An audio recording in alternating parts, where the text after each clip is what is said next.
Hello friends, and welcome to today's daily devotion. I'm reading to you from the book of Romans, that's in the New Testament, the 13th chapter and the first 2 verses. Hear now these words.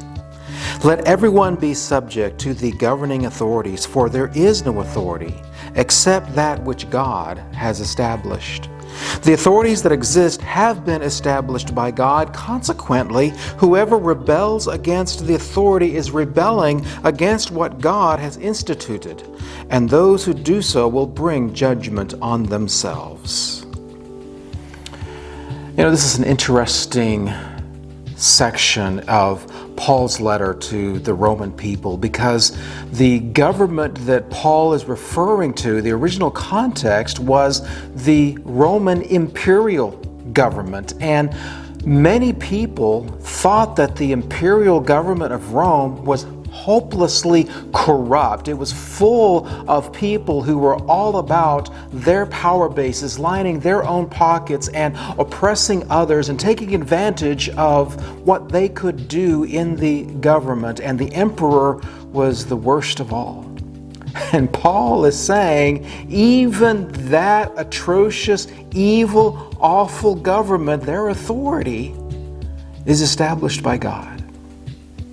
And so as we think about our political situation today, we as Christians can sometimes get caught up in this question of who is closer to being right, the Republicans or the Democrats? Who is the party that seems to be able to tell us what it means best to live our Christian lives? And what I want to say is that neither the Republicans nor the Democrats own the governmental authority and the godly authority in an exclusive way.